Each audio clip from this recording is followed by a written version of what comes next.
Hello everybody, Chris Overstreet, the Redneck Gaijin here. Sorry I am very late. It's Many months later. tonight's Assetto Corsa thing is because I participated in a hill climb event in honor of Goodwood's annual, what do they call it? Festival of Speed. Anyway, one of the things they have is a hill climb there at Goodwood, and although I was away in Corpus Christi over the weekend, the organizers of the event were kind enough to extend things through till, roughly speaking, Tuesday morning, which gave me just enough time to at least put in a couple of laps on each of the 8 cars that was part of the hill climb. And I actually won one of the categories. Unfortunately, the one I won was the Austin Mini Cooper. And I say unfortunately, yeah, I'm glad to have won. I won it by 100th of a second, but I did win. I also got a 2nd place, 3/5, a 6th, and an 8th. This was the first of about 12 runners. I made the 2nd in a group of 10. One of the 5th places that I had over 30 people enter it because it was the fastest car in the group. But the reason this is unfortunate is we've already put this one around Brands Hatch Indy as part of the Spy Cars. So we can't do this one again tonight. But we will put the other 7 cars around. Plus, we'll do another car that I'm in an evening league on Tuesday nights. And then, after we're done with Brands Hatch Indy, we'll put all 8 of them into a wacky race, not around Brands Hatch, but around a different track that I've been wanting to put on record or stream for quite some time now. Now, this car is part of the same bundle as the Sunbeam that I've put around this track before, and it has marginally better performance, but it's still very much a slow 1923's car. The reason that I did the Sunbeam and not this one is because this one, if you take it to top revs, there's no limiter before you start getting engine damage. Now, during the hill climb event, damage was turned completely off in Assetto Corsa, so that problem didn't come up, but it's probably going to come up tonight. For now, we're forcing on traction control and ABS.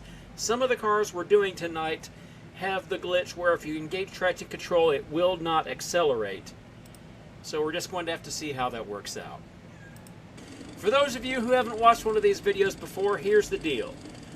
5 flying laps with no other practice. And the fastest of the 5 laps goes up on our tote board. Most of these cars I've either never driven before at all, or in the case of all of them tonight, I've only driven one other place. In this case, 7 of the cars I've only ever driven, well, this one I did some testing, but most of them only on the hill climb or in the one race that I had Tuesday night. And that one's going to be the last of the bunch we run. Fine, explanation over.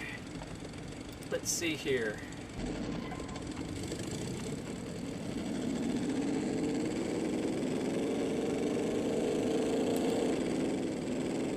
And there's what I was talking about. When the engine gets close to top end, it starts taking damage.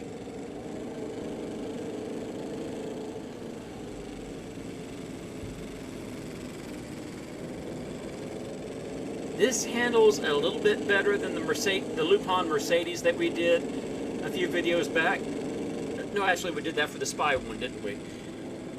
But it's still very slow to turn, very heavy in turns.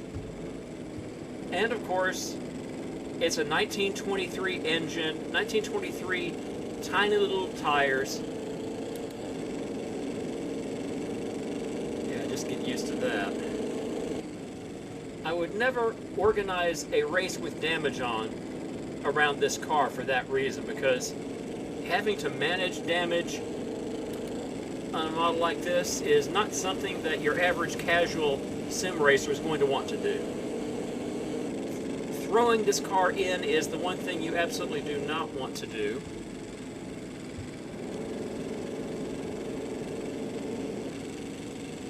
By the way, in case you're wondering, this is the car I came in 2nd in Class N. Partly because my slow reflexes and stuff mean I do better in slower vehicles, and partly because most of the people who did it only did it for a couple of laps and then moved on to faster things. Because Festival of Speed, not Festival of Slow. Okay, last lap coming up, and I'm really going to push now.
There we go, 105.3. I have no idea how that compares to the Sunbeam because I don't have the tote board in front of me, but right about now you're going to see it on the list.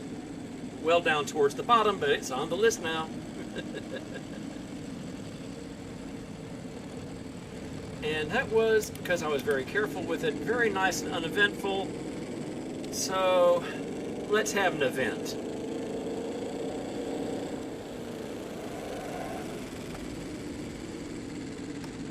Come on.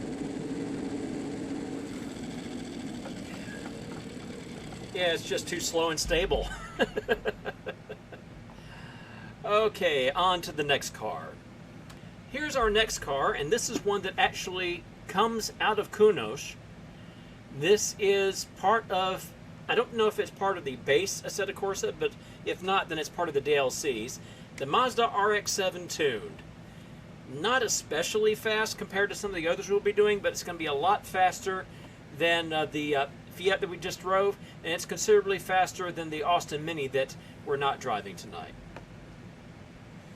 I only did a couple of laps in this, just enough to set a halfway respectable time, because, well, at first I thought I didn't have time to do anything, and then I wanted to spend some time on the fastest car, which will come up later, and on the two slow cars that I actually had a hope in hell of getting a podium and the results on.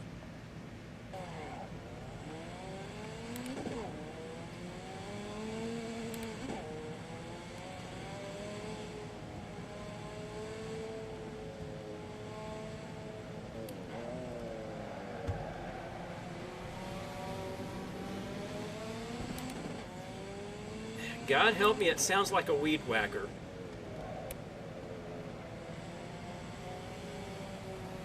So far as I'm concerned, this is in most ways worse than the Mazda MX-5.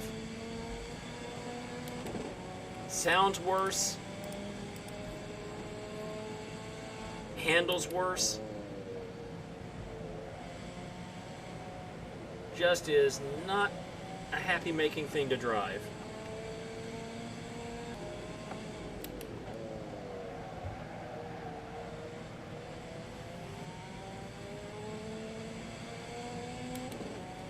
Grip is not great in this thing. It's not great at all. This probably would make a pretty good drift car, but for any other purposes, there's better, in my opinion. Alright, last lap. Push, push, push.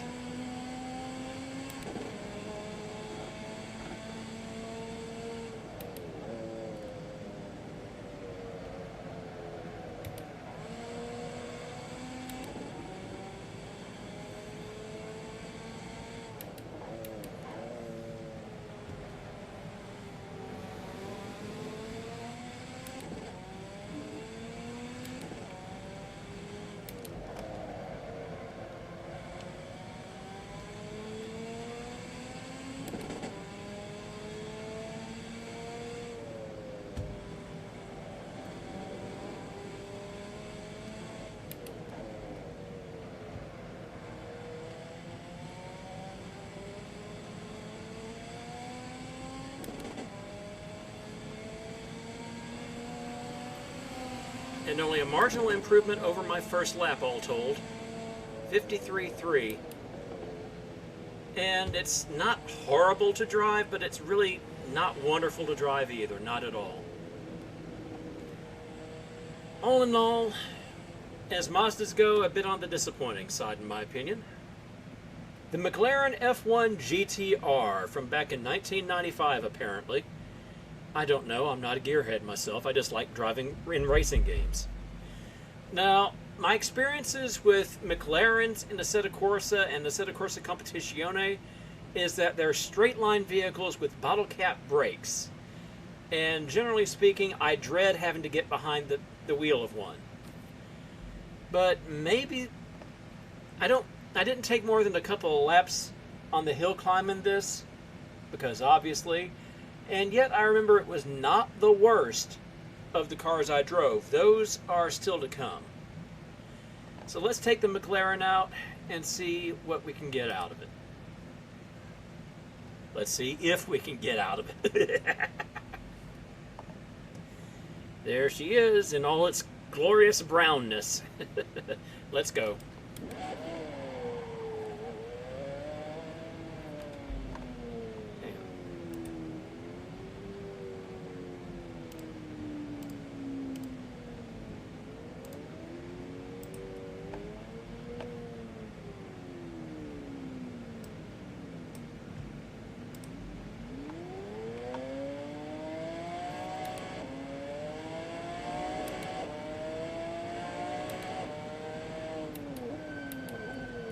No, this one can brake just fine.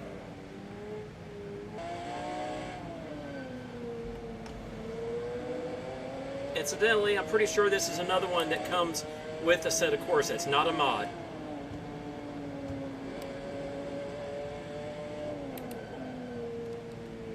And it's quick.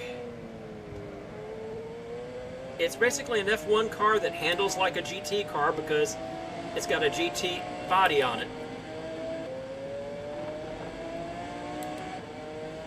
The rear is lighting up a bit.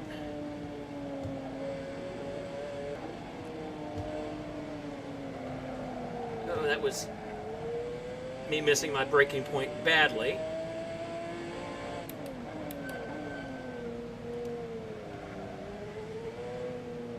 I mean, it's got F1 brakes.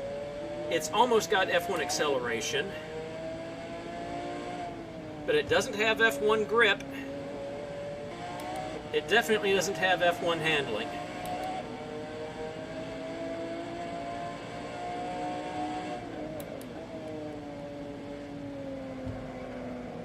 Or F1 cornering especially. It's just...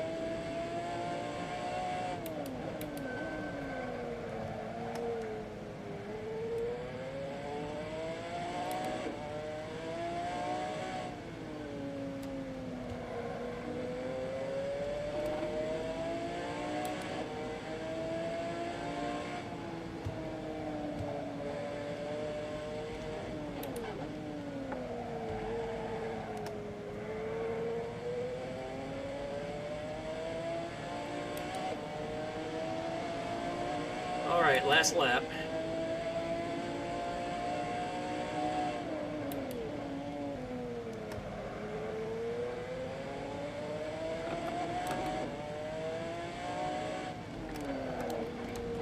And that's pretty much it.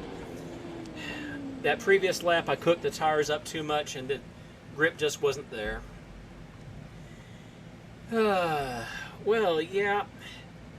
What can I say? It was better off as an F1 car. GT just ruins cars, in my opinion. That's all there is to it. Next, the Toyota Yaris Rally 2022. If memory serves, this was my least favorite of all the cars that were on that hill climb. I am not a rally drift driver, and I am absolutely not a rally driver for many and various reasons. And one of the big reasons is that these cars are by design tail happy as hell. This is the car that I finished 8th in class in. I just plain could not get to grips with this car, hated it to bits. Okay. can't put this off any longer. Let's go.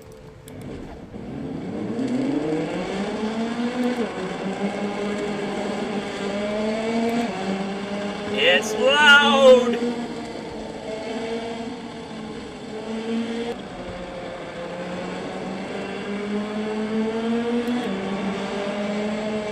It's loud, and I need to go back to pits because you see this bar at the bottom? This thing's hybrid. It has a battery, and I'm just now noticing it's not a big battery. So, is there anything I can do about the deploy on this thing? There we go. That's... Traction control is off and will have to stay off because otherwise this is one of the ones that becomes undrivable if you try to put TC on. Alright, here we go.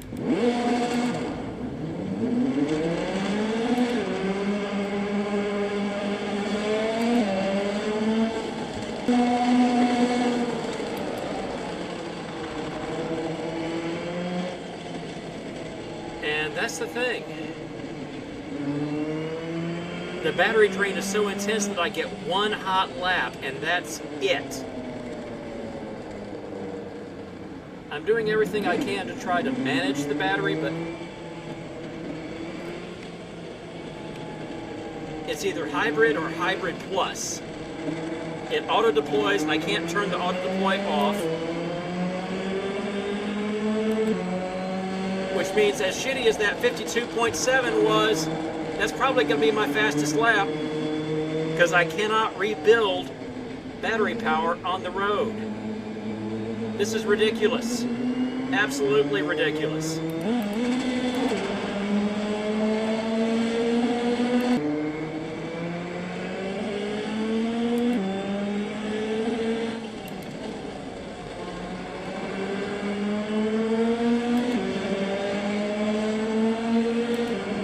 Or maybe I'm wrong.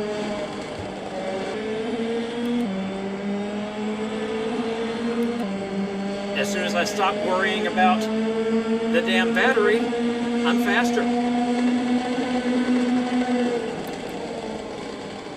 I'd be even faster if I hadn't reduced the gearing.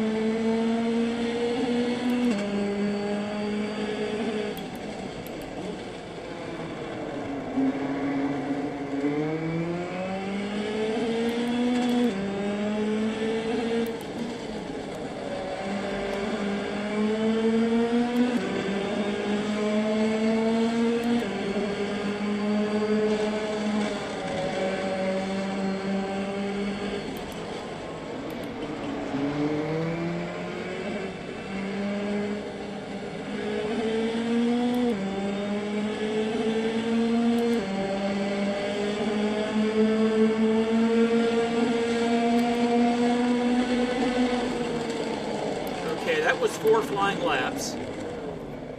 We're going to go back to pits. We're going to do one more out lap and then our final flyer. Breaking the rules a little bit here because I want to give this the best chance I can at getting to where we need to be. Okay, let's pop it to it.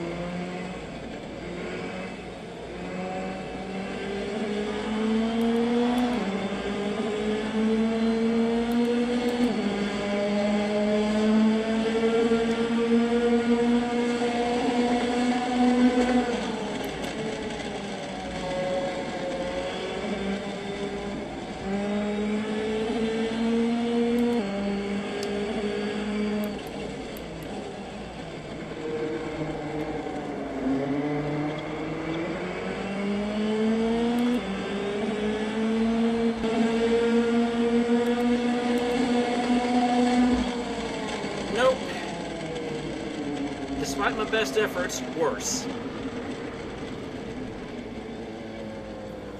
Quite frankly, this is a car that's useful for drift and rally and nothing else. The battery actually makes it worse than if it wasn't a hybrid at all. This is a waste of a mod. Maybe the real life car is better. It would kind of have to be better because this thing is a championship contender, I'm given to understand. But as far as AC is concerned, this is trash. This is the other one I really hated from the hill climb. The Nissan Skyline BNR 32 GTR yada yada yada yada. 1990s classic Japanese boombox, pretty much. As you can see, this one is race rigged and allegedly quick. I couldn't get it very quick. I've placed 6th in category in this one. But let's see. And this cannot possibly be correct. A flat power curve? Not a fucking chance. Well, whatever. No, actually, I placed 5th.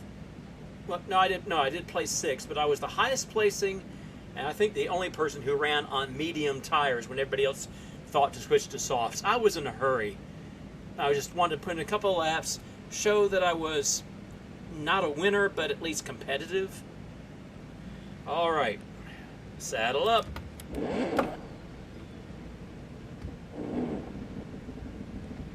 Okay, this is another one that doesn't drive properly with traction control enabled. All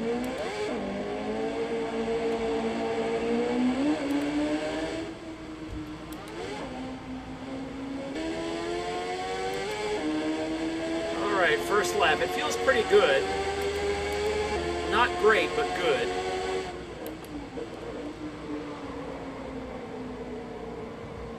But yeah, the 4-wheel drive can definitely be overdriven. 4 laps to go. Let's not fuck any more up, huh?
Was sketchy as hell. Left front is cooking off, which is costing me, and right rear is freezing up. So my grip is degenerating rapidly. And this is the last lap.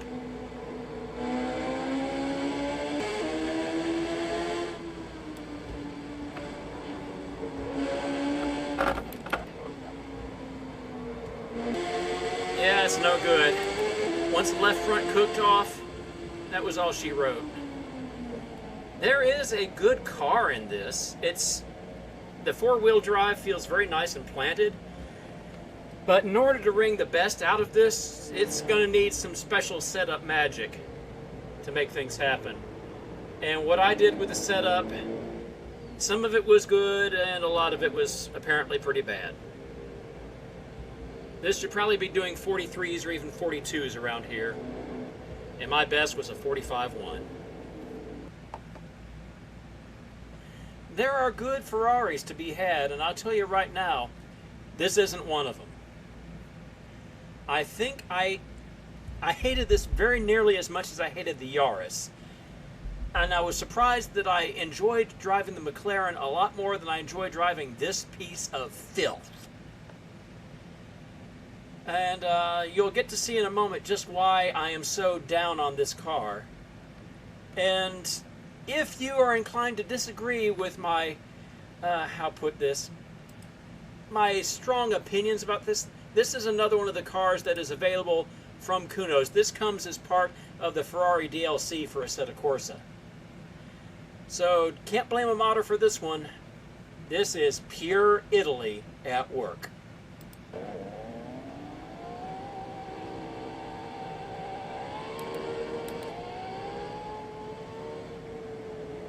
This is another one with battery, unfortunately.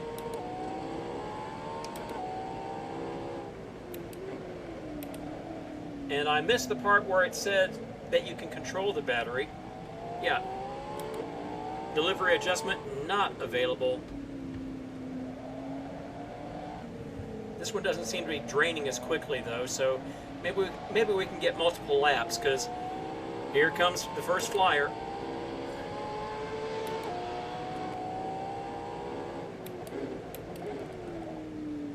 Yeah, this is the bottle cap brakes that I thought the McLaren would have.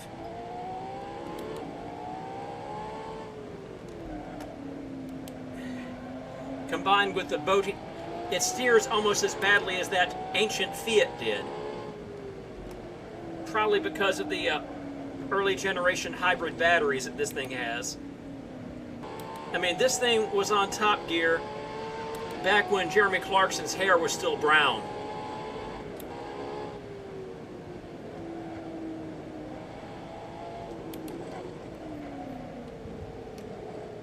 It's all over the fucking track. Does not want to turn at all.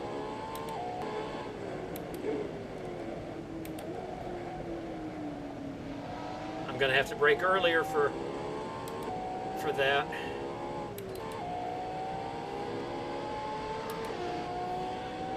Last lap.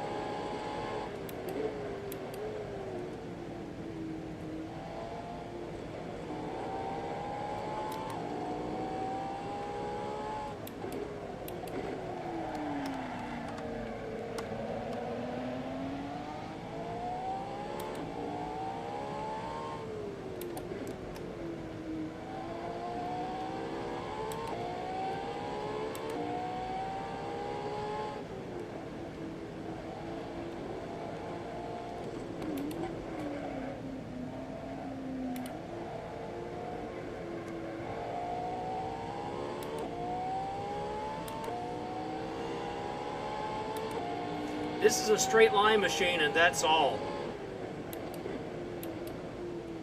It is misery to handle.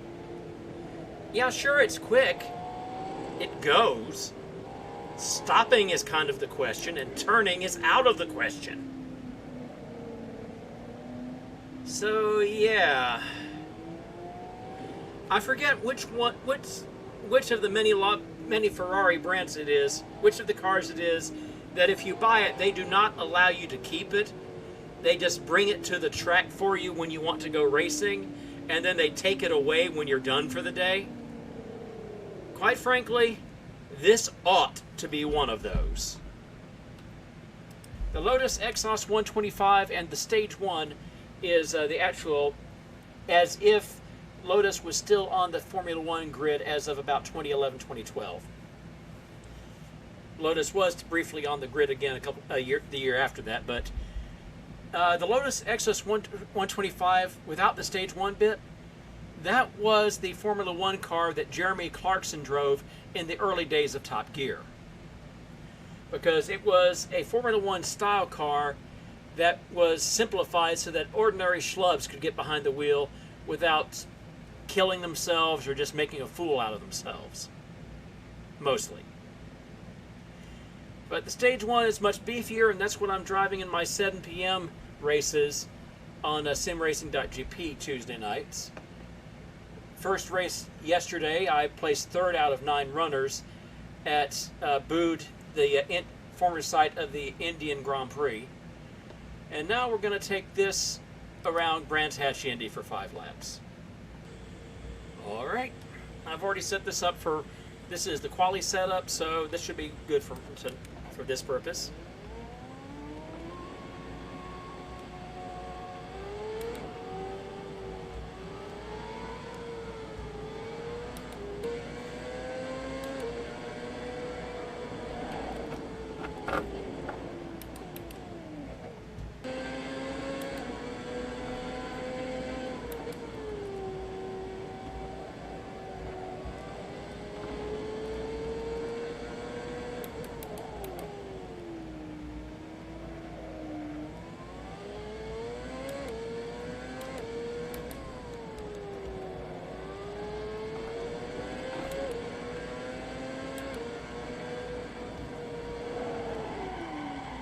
really haven't got much attention to give to saying anything. This takes all my concentration to avoid doing that shit.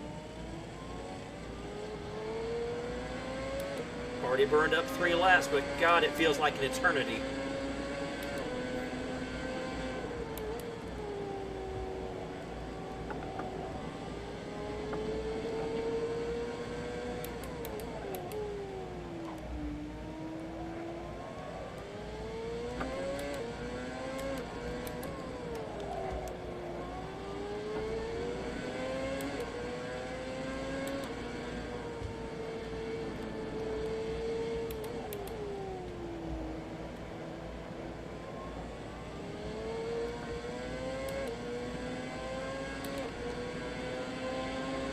Last lap.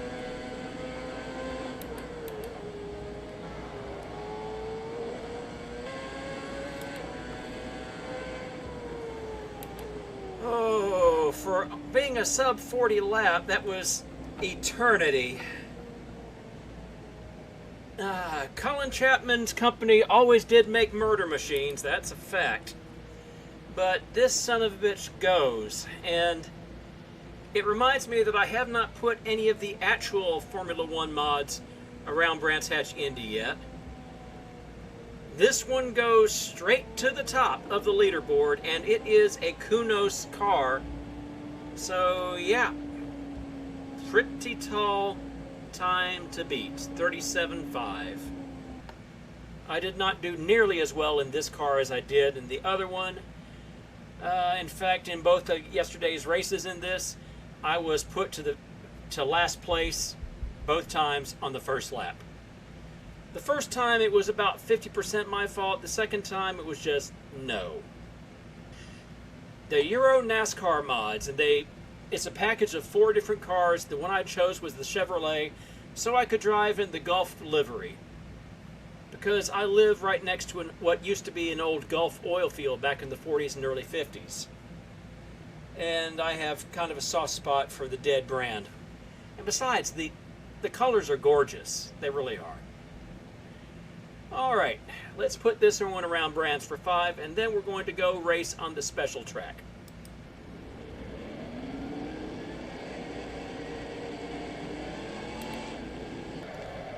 By the way, don't let the Euro in front of the name fool you. This is still very much a NASCAR. This is a car built for straight line speed, and if it gets even a little bit outside its preferred handling envelope, it will turn on you, literally. This is a suicide machine, and we're about to put it around Brands for 5 laps. Here we go.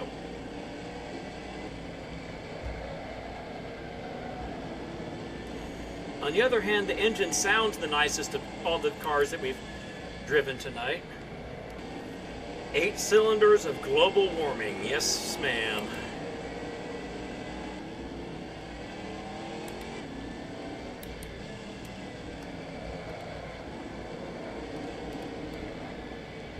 Fucked that one up. I knew it was going to end badly when I hit my turning point and went past it. Well, 3 laps to go.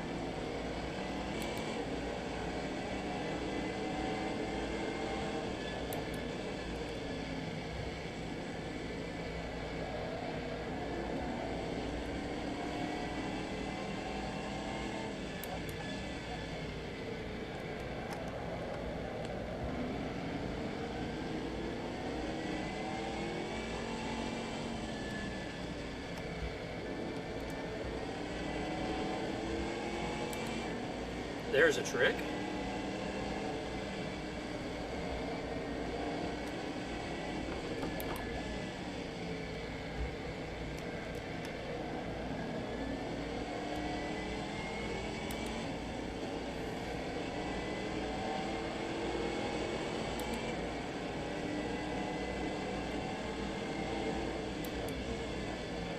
Now, compared to that Lotus we just drove, this is a slow car, obviously, because that was, for all practical purposes, an F1 car. This thing barely has any aero to it at all. and nothing adjustable in that line. The drag, it's heavy as hell, so it doesn't want to turn. And although it's got decent acceleration for a racing car, compared to that Formula One, that's nothing. Last lap coming up, by the way. But in a straight line, yeah, it's got the stuff.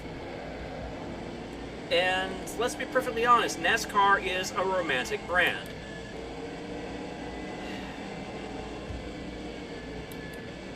I mean, bear in mind that in Europe, before World War II, auto racing was, and to a great deal still is, the province of rich playboys, billionaires, people who could just throw money at a hobby. Whereas NASCAR began as good old boys with actual grease under their fingernails, throwing their bootleg cars around bootleg tracks and running like hell when the cops came to break up the race. I mean, there's a reason why Bo and Luke Duke from the Dukes of Hazzard made up their homemade car to be like a NASCAR drive. That was the dream of every hillbilly and redneck in the 1970s and 80s. I mean, everybody could be on their high school football team, and most boys were. But getting on a racetrack, that was special. Anyway, speaking of getting on a racetrack, I had to dig out my Dungeons & Dragons dice for this. Yes, I am very geeky. And sadly, I have not played Dungeons & Dragons in a very long time. We have 8 cars here to choose from. Normally, I would pull out a 9th car at this point for the wacky race around Brands Hatch Indy, and then add that to the timesheet. But we're not doing the wacky race at Brands Hatch tonight, so I can't put whatever time I get on the timesheet. So instead of adding a car, I'm going to randomly choose one of these 8 and race a field of the 8 around and see what happens. Here's the replays. Rolling the die now, 1 through 8. And it came up a 1. You can't see it, but it came up a 1. So we'll be driving the EuroNASCAR. That means the Lotuses will leave us for dead, and the LaFerrari and the McLarens will probably have us in the corners. But it could be a lot worse.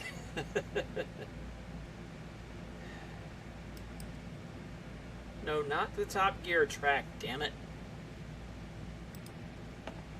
But at least that tells me that it's not because of the number of pits. The Top Gear track mod only has 10 pit slots. You know what? It will be the Top Gear track, and we'll just reduce our number of opponents. 1 each of the cars plus me. 5 laps around Dunsfold, which I've hardly ever driven at all anyway, so I'm not going to do well in the least. All right.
Well, that was pretty fucking pathetic.